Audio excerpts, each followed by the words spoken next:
There was a man, he was boarding an airplane. He sat in the aisle seat. Another person sat on the window seat. There was no one in the middle. Now, this man, right before boarding the plane, he had stopped in the store in the airport and he bought a bag of cookies, waffling. He sits down and all of a sudden, the waffling are right in the middle seat. He takes the waffle and the guy next to him also takes a waffle. He's like, what's going on? The guy's taking my waffle. He's like, okay, whatever. He's probably hungry. He took a cookie. He takes a cookie. The other one takes a cookie. He takes a waffle. The whole entire plane ride, he's taking the cookies. The other guy's taking his cookies. And he's thinking to himself, I cannot believe he's taking my cookies. There was one waffle left and the other one took it. What nerve! But he didn't say anything, but he was boiling up inside. He was so upset. He's taking my waffling. Then what happens? After they landed, he's getting all his stuff. He's getting his carry-on. All of a sudden, he opens it. He sees a bag of waffling. And he goes, oh my goodness, I cannot believe it. This whole entire time, I was angry at the guy. How dare you take my waffling? Thinking about him so angrily. And guess what? The whole entire time, I was the one eating his.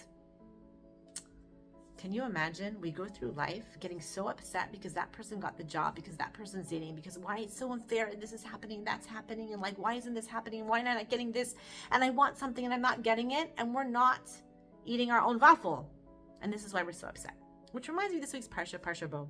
We have the plague of darkness. Now, darkness was a very interesting plague.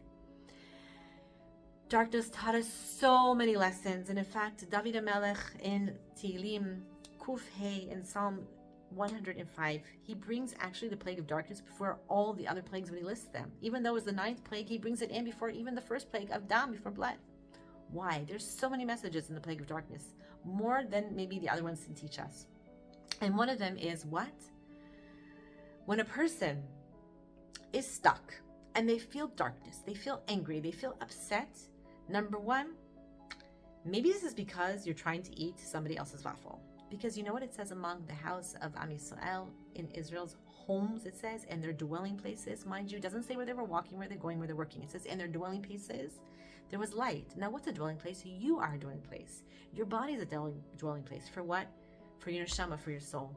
Which means that the moment that I am tapped into what's mine, what's my mission, my life, what's my strengths, what are my talents, when I'm not trying to live somebody else's life, when I'm not trying to imitate, when I'm not trying to copy, when I'm not trying to like fantasize or live up to other people's expectations, then there's light. I feel at peace. I feel illuminated. I feel connected. When you're in your own home, meaning when you're dwelling inside yourself, this is where we feel the most connected. This is where we feel and tap into the most goodness. That's number one. Number two, it's told that the Egyptians, it says in the Parsha that the Egyptians, they couldn't even move. The dark was so dark that they couldn't move. It was like they couldn't even see their own brother. They were all by themselves. Now, brings Rav Atari, he says, what does this mean? This is coming to teach us something fascinating, because right after this plague, all of a sudden the Egyptians are talking nicely about the Jews. Like all of a sudden they've been enslaved. Plague after plague after plague. They don't say anything. All of a sudden they're giving them their jewelry. What's going on here? Guess what?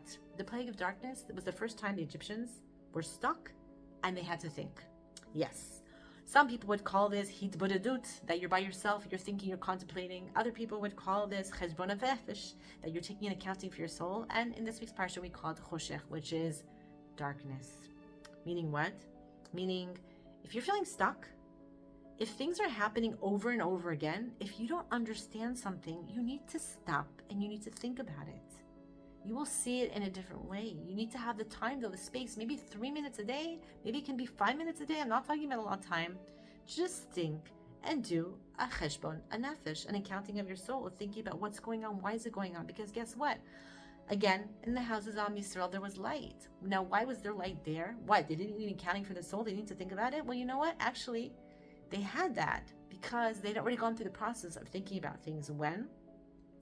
When they stopped working so hard, when they stopped running so hard, when they actually, during these plagues, they had time to actually, yes, contemplate and think. And however, the people that didn't, that 80% of the people that were not able to do that, they did also die in the plague of darkness. So we have a concept, number one, is that when I'm feeling so unsettled, I'm feeling dark and feeling stuck, guess what? You're probably not in your own dwelling place. You're probably not connected to your own soul, your own purpose, your own mission. And we forget that because also darkness is choshech, which is the same letters as shachach, to forget. You forget who you are and why you're here and what you're doing. And number two, When you're feeling stuck, use it to contemplate, to think, what is going on and why? How can I go forward? Can I stop being so busy and just take a couple, 3 minutes and think about what is going on in my life and what do I want to do and how to tap into my light and my soul? So with that,